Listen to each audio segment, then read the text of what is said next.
We're creating lots of jobs. So many jobs. Inflation doesn't come down. Go Australia. We are on fire. Jobs growth is going to be going slower. So the inflation story has been quite positive in Australia over the last 2 months. But the best thing you can do is do not touch it. It is done.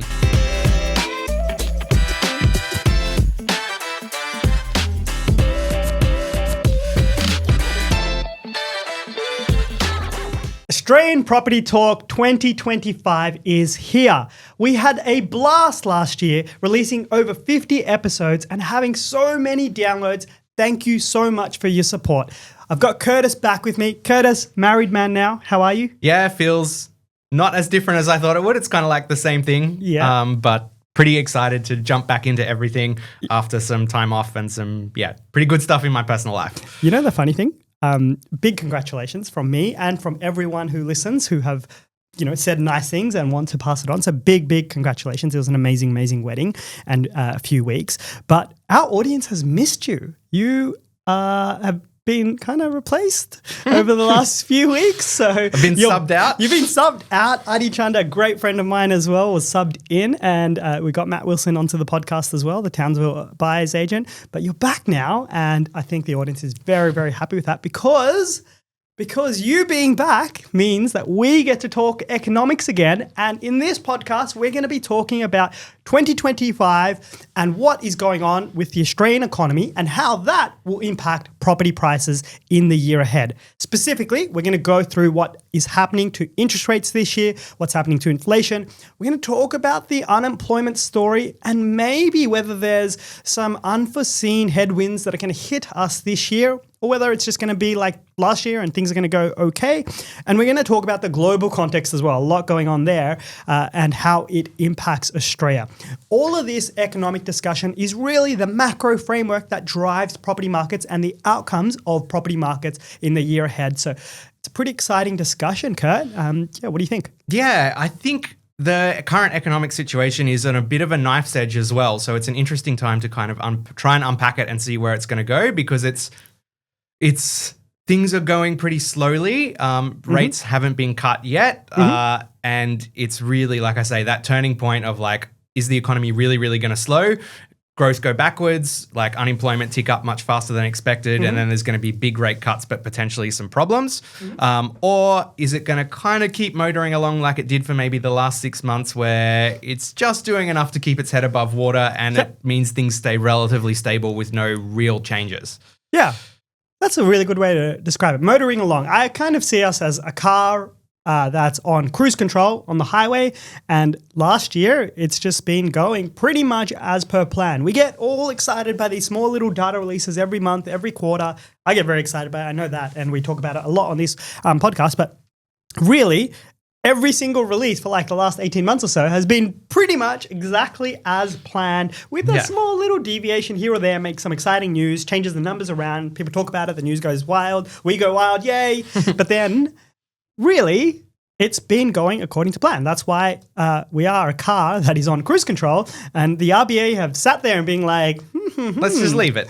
We're doing pretty well here. We're doing pretty well. Unemployment back down to 4%. Yep. And I think it had a 3 handle again for a temporary period as well. While interest rates are at 4.35, the economy is still growing. Growth is increasing again.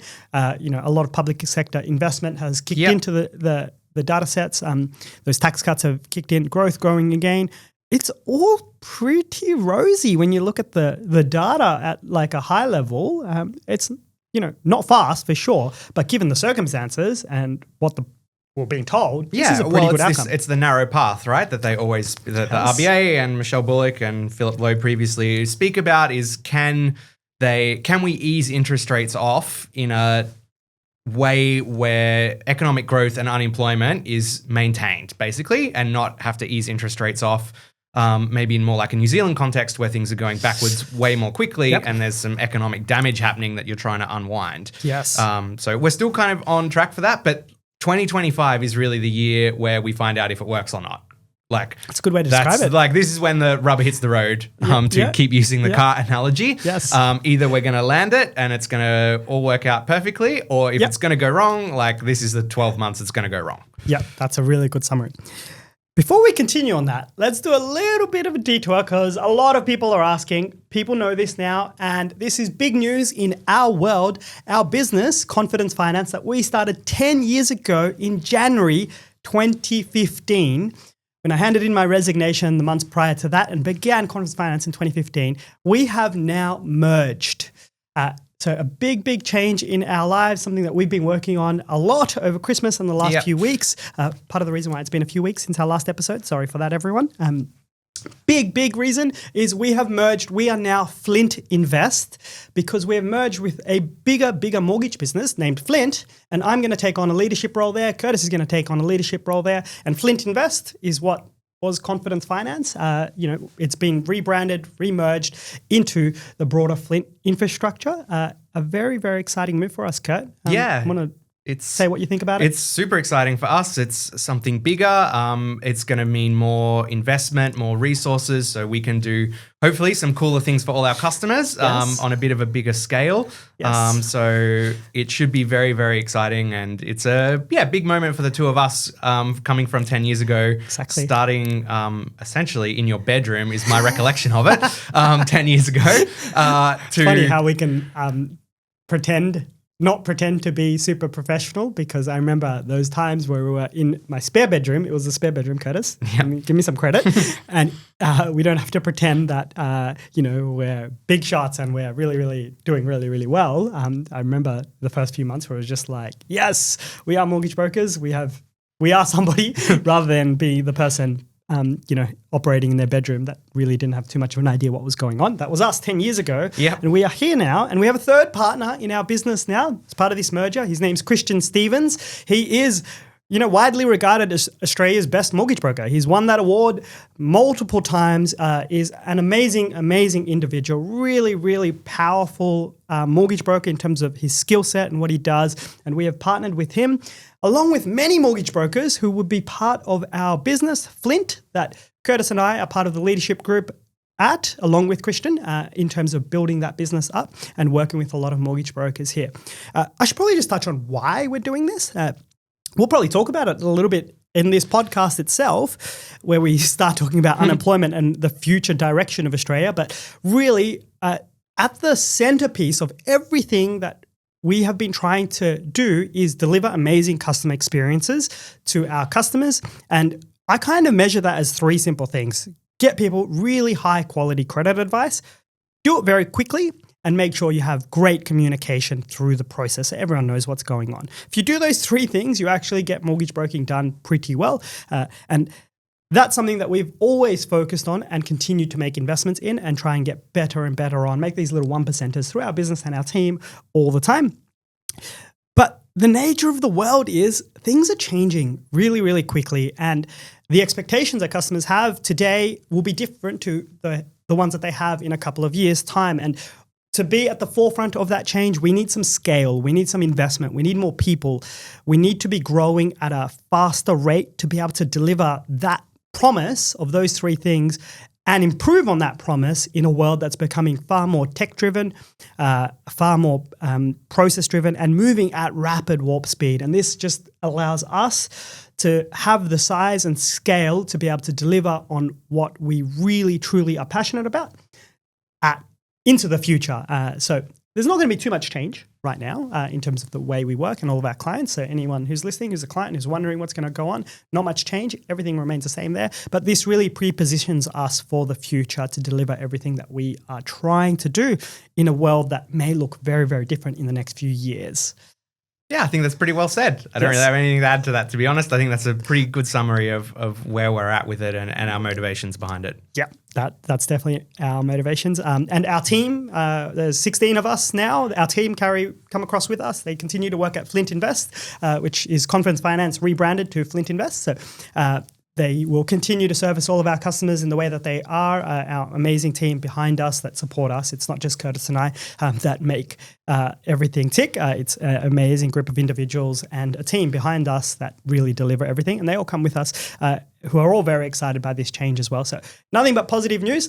One little anecdote there is we are now open for business for a whole range of different types of lending that we are just previously didn't have the expertise to do. So, we have an agribusiness at the moment that can handle a lot of customer loans in the farmers space. We have commercial lending teams. We have business lending teams. We have a much, much larger headcount. There's over 40 of us on day one that come with us in this bigger team, and a lot of brokers there as well.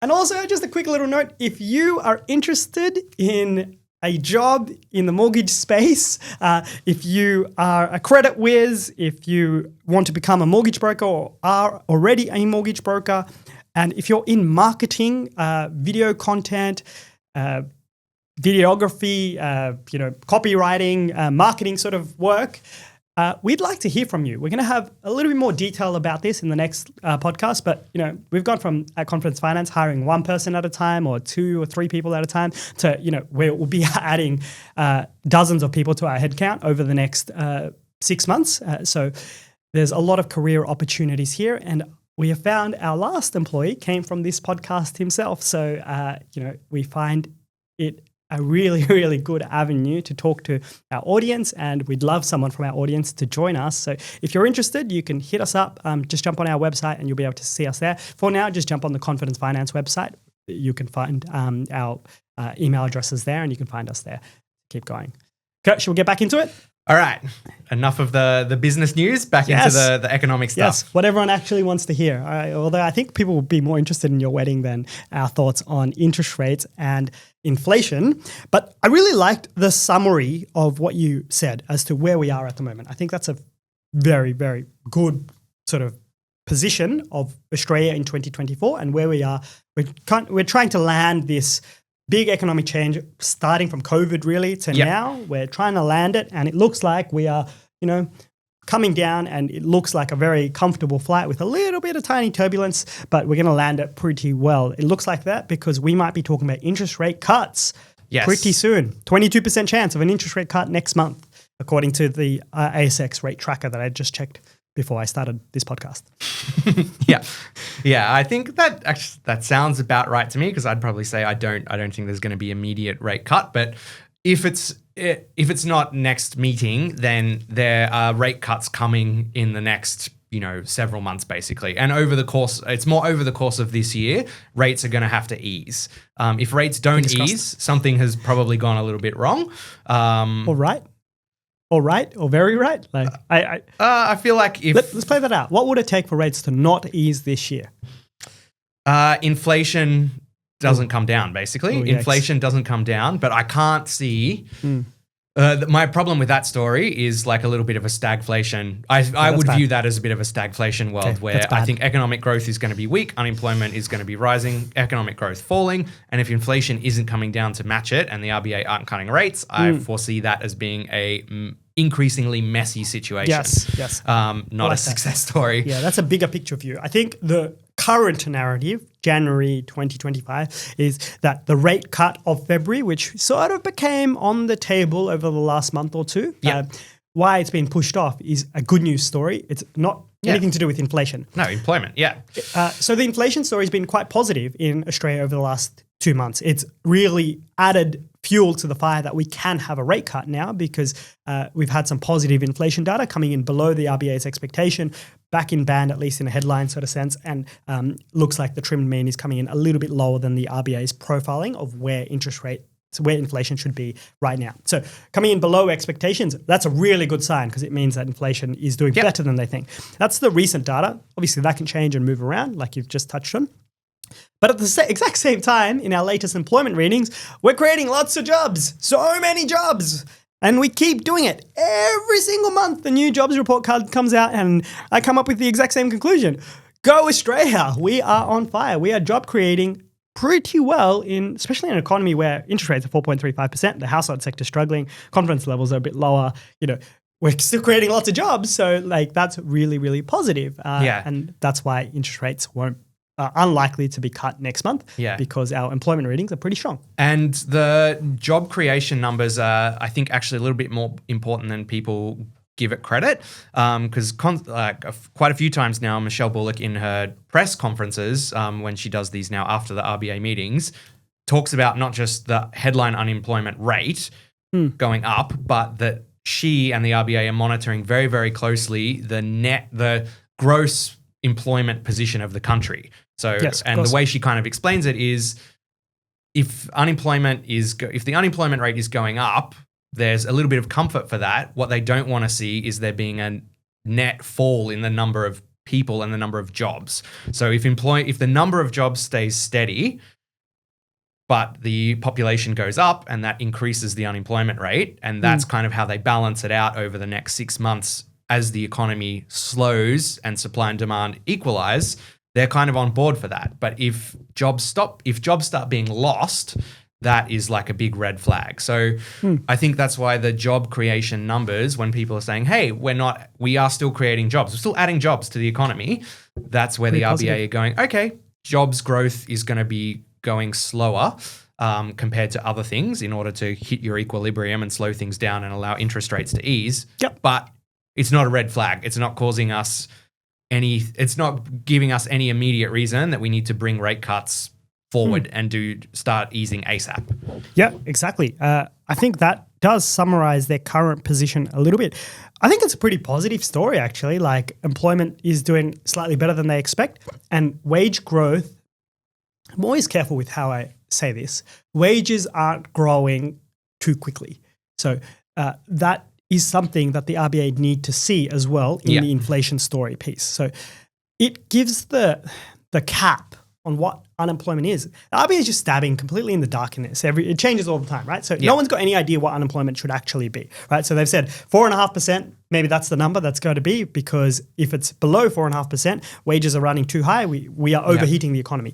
But if wages aren't growing nearly that fast anymore, and wages growth is slowing down, it's a healthy amount, then it just says, actually, we can sustain a 4% unemployment rate. We don't need people to become unemployed. We can just leave the unemployment rate at 4% because wages aren't driving up inflation. So that's really, really positive there as well. That's the positive with the inflation story. So I think there may be a recalibration over the course of the year as to what a comfortable level of unemployment is. The tonality and the words of 4.5%, just thrown out there was probably based on their forecasts. Yeah. But we're not approaching that. In fact, we started creating jobs again. So the upside of it is wages growth is coming down below their expectations as well, while unemployment is well below their expectations as well. So it's like a healthy cooling. Yes. While people remain employed and while there's employment growth. So as an economy, these are the sort of things you want to see. You want to see wages growing up at a healthy level. You want to see no one unemployed or a very healthy level of unemployment. And you want to see inflation in and around 3%. Yeah, exactly. They've kind of ticked every box at the moment. A little bit, yeah. They're to ticking me, it all. the data set that I am most concerned about is the GDP growth numbers. That's again up a lot. But that's where I think the forecasts, I've got the statement of monetary policy here from November, and would love to be proven wrong because I'm probably a little bit downbeat on these numbers compared to what they've got. But I feel like the forecast for the growing GDP numbers are a little optimistic. Yeah, I think the December one's coming out. Is that right? Yeah, we're going to blow past that as well. So so far, I thought so too. Yeah. But so far, the actual data that's coming out it's fairly positive. It's fairly positive. So almost on every single metric, you're getting these positive reinforcements. You're getting growth a little bit above where they thought it was. Yep. You're getting unemployment a fair bit below where they thought it would be. Yep. You're getting inflation a little bit lower than they thought it would be. And you're getting wages growth a little bit. This one, you can. It depends on what side of the fence you're on. Yeah. Yes. Our YouTube comments are going to be like, "I hate that guy, idiot," right? Yeah. But I'm not talking about it at an individual sense. I'm talking about it at an aggregate sense. That if wages are growing too fast in an economy where inflation is going too much and unemployment is too tight, that just tells the RBA the economy is going too fast. That further tightening is it's no position to ease. Yeah. Exactly, right? So it's a very, very interesting position. And when I'm looking at this and I'm playing RBA board member, I'm like, things are going pretty well. Do I necessarily need to cut rates? Do I want to cut rates in this circumstance? You can. They can if they want to, if they think it's dialed up a little bit too far. But even if they are cutting rates, we are talking very, very modest rate cuts. We're not talking about a 1.5 percentage point rate cut. We're talking about bring it back, get rid of the last couple rate cuts, rate rises that they had that they didn't need, that were like the insurance rate cuts that they called. Be like, hey, we don't need that insurance anymore. Let's take that back. Drop the cash rate back to 3.85, 3.65. Doesn't actually 3.6.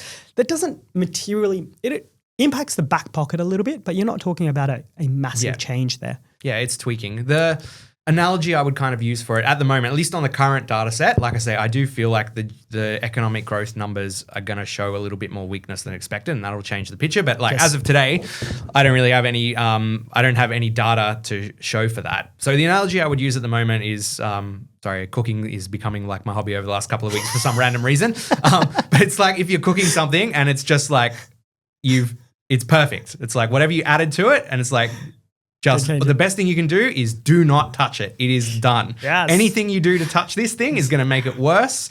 Step away from the stove. Put a little bit of salt in. Come on. Don't touch it. Just walk away. Which is what my wife tells me to do. She's like, it's good. I'm like, a bit more of this. She's like, step away. So that is kind of where it's at the moment. And I think that is why the markets are probably reflecting there's a pretty high chance that the RBA are going to reach a pretty similar conclusion. Yes. When not only are they not going to have their fingers on the lever, I think Michelle Bullock might be like, can all the board members please like sit on your hands? Like don't even go anywhere near the lever. Like don't bump into it accidentally. Yes. Don't do anything. Yes. Can I make a joke about public servants? Feel like they're public servants, so this should be something fairly easy for them. Predisposed to that anyway, yes. Yes, we have. I mean, no disrespect. I mean that in the kindest of ways. If you're there, I feel like sitting there talking about economics and not doing anything is pretty much what we do on this podcast and what thousands of people are listening to. Yeah. And we are and trained very much. So we spent our formative years. I spent 3 years. You spent 5. We spent our time learning how to be and think like an RBA person, if that makes sense. Doing nothing is probably something that'll be like, yes, this comes naturally to me. So I can see them being very comfortable with that setting. All right. I got a couple of questions for you, actually, now that we're talking through it. Okay. I reckon I think the listeners might enjoy this. Run through 2 scenarios. I want to ask you, what do you think the data set would be that is the riskiest data set for 2 hypothetical situations? Yep. 1, things are going badly and interest rates need to get cut quicker and more severely than we're anticipating. So what data metric do you think in the economy is the one that is at the most risk of tanking, basically? And then on the flip side, like what data metric do you think presents the biggest risk that the RBA might be like, hey, we're not cutting rates all year. Like we're not easing. We're not in a position to ease. Because to me, like, I'll give you my answer. Like, yes, I think I much prefer you answering it. That sounds way better to me. Answer your question. I know. Yeah, I saw the look of fear in your eyes. I'm like, it's not that difficult question. I would say I think it's the GDP growth numbers are the ones. The GDP numbers are the ones that have the biggest risk on the downside. That we could post some unexpectedly bad GDP growth numbers. I feel like the chances of us posting unexpectedly bad inflation numbers or unexpectedly bad employment numbers, I feel like they're a bit more solid. I feel like if something is going to break, it's going to be the GDP number, and that might be something that forces the RBA to be like, hey, we're not on this increasing growth trajectory to like 2.5%. We're actually going backwards to like 0. Therefore, we need to ease faster and a little bit more aggressively than we initially thought. Yes. I think it might be a little bit less data-centric, actually, even though they keep saying we're going to follow the data here and make our choices. I think it might be something breaks a little bit that we can't foresee at the moment. So maybe news out of China comes out that is scary for Australia. It might be financial-related issues somewhere across the world. Tariff-related. Tariff-related. Yeah, I think it might be in the global context where it's just like the joys of being a small open economy. Yeah, the reason why I say that is because the data I think is going to be good enough to do nothing, right? But I think the RBA know that we've got it quite. The RBA always say this: policy settings are restrictive. Yes. When data is good enough and you don't have an inflation problem anymore. Yeah. Why are you being restrictive? Exactly. Yes. Right. I think this might redefine what neutral is in their mind, at least. For now, for this period, it might redefine what neutral is. But I think they might be like, we need to get closer to neutral. And they need to feel comfortable and take that restrictive language away. So that probably means a 3.6% cash rate. That's the 3 rate cuts that people are talking about. I think that is like a high level of neutral, being like, for the settings that we have at the moment, for all the stimulus that went in, this is the new neutral for now. So I think it might be just not waiting for much, actually. Like, I don't even think it's going to be like we need the big data revisions in any case. I think it's just going to be, it's time to cut rates because we can. Let's take some pressure off. And there's all this stuff happening out there where it's just like, what's going to happen? More risks on the downside than the upside. Yeah, there's some scary stuff happening out there. Will it impact us? Not sure. Let's just take away this insurance that we don't need anymore. I think that's really going to be the narrative. The year where we take away the insurance. We had a couple insurance rate rises in the back half of 2023, I believe. So yeah, we're talking November 2023 as the last rate rise. That and the September one from memory, maybe the August one, those 2 or 3 rate rises that were the insurance rate rises. We've got a podcast on this. We call it the insurance rate rises. Those ones, I think that they can be taken back and being like, Aussie households, here you go, have some here. And what's the other one? The risk, the other side of it is what will stop these rate rises. Again, another qualitative one.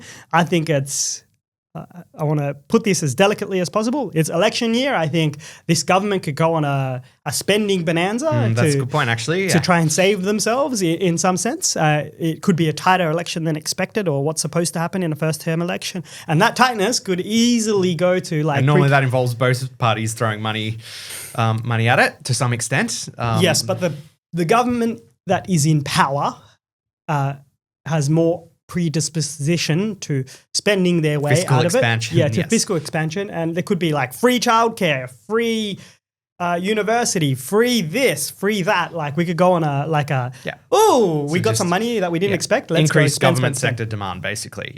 Basically. And that's, we did a jobs by jobs state analysis being like, hey, everyone's creating all these jobs. Go Victoria, go Queensland. And then you do a sectorial analysis being like, whoo, government sector is just exploding, being like, it's the government sector that's creating these jobs. So you hear that as bandied around as like a great, like you hear the politicians speak, you hear the current politicians, and they talk about this as if it's a great success metric. We've hired 35,000 new public servants, right? When, in my opinion, unless they're doing something, like they're frontline workers working. Healthcare workers, Yeah, like, of course, that's amazing. That would lead to better services. But we're talking about back-end people in other states that are doing policy work.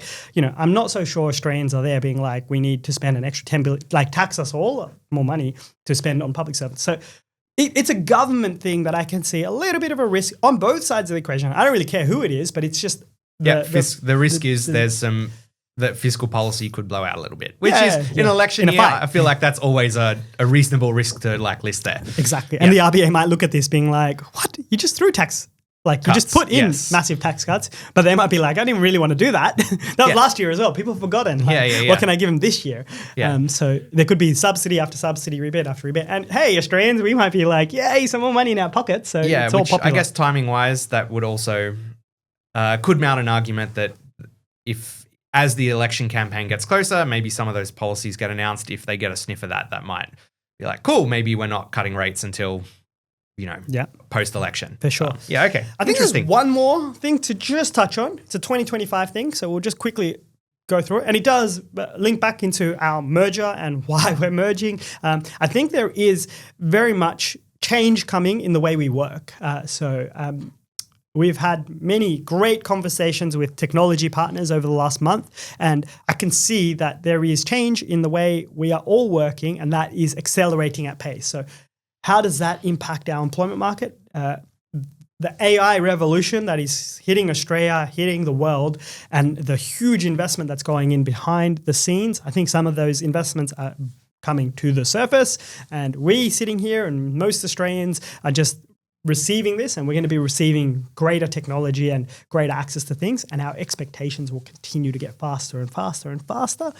I don't necessarily know how this translates into jobs this year. Could be a very positive thing this year. It's like building the mine. We are building the mine, if that makes sense. So, yeah. But once the mine's built, then it could be quite negative for jobs. I can kind of foresee that trajectory where it's an initial massive net positive to jobs, to productivity numbers, and then, but on the back end of it, yes, you might have some job losses then, which could be a problem down the road. So you might get a bit of an initial sugar hit out of it, and a bit of a boost to all the numbers, but it might create some bigger policy challenges down the end. Yep, that's my summary on productivity as well. Productivity is being mismeasured at the moment. Productivity is measured by income growth versus labor costs, like as how much income does the labor create. I think it's just being skewed because there's been huge investments that have delivered no productivity just yet. I'm imagining CBA and all the big banks are there spending billions of dollars, shifting all their money away that is not income producing in creating all these technologies that are going to hit their staff at some point, which is going to reduce the labor cost while increase income, and then the productivity hit is enormous at some point. Yeah. It's the return on I think capital, mismeasured might be a bit harsh. I would say I don't think anyone's got a really good handle on how to measure it. Yes. Like, as opposed to, I think the current metric is like, if you like had a range of measurement options like A, B, C, D, it'd be like, this is maybe still the best of the 5. Of course, yes. But the word's probably unfair. Yeah, I think no one really has a good handle numerically on what that looks like and how to model it. I mean, maybe some AI experts do, but at least in public sector world, I think in RBA world, Treasury world, they have to stick to the actual data. I think what's just happening, in the textbooks, makes sense. I think what's just happening is productivity measurements are we're just seeing a little out of date. We're just seeing the downside at the moment. We're just seeing the narrative right now is we are not productive. We're reducing our productivity. I am like, that's a load of that's nonsense, if that makes sense. Everyone is becoming insanely more productive soon. Yes. We just don't know it. I can tell you the way we work, the ability to produce output all across our sector is rapidly evolving, and that rapid evolvement is going to hit us at some point in the next few years. We do things differently. It allows us to all be more productive. That is just, we're on the side where we have the large expenses, which reduces productivity in terms of measurements. In the investment phase. In the investment phase, right? But we don't really know how to measure this as investment just yet. That will filter through into all the data over time, and we should have a productivity boom. The whole world should have a productivity boom at some point from all of this change. So that's one last little anecdote there. We happy with this? We done? Yeah, we're done. We're done. Okay. It's the cars. I don't know what weird analogy you want to use now, but like the car's parked. No, that's bad. The car's stopped. Okay, cool. I don't know. All right, we'll work on that one for the next one. But everyone, welcome to Australian Property Talk 2025. This is the first episode. We're going to have so much exciting things to talk about this year. Adi Chanda, friend of ours now, is going to be on this podcast regularly working on it with me, talking about different suburbs, properties, things like that. Curtis and I, we're going to keep shooting the breeze about the economy and talking all things property. So get ready for a great year on Australian Property Talk. And thank you so, so much for your support. And those that have reached out about our merger, thank you so much. It's been very, very kind. Thank you.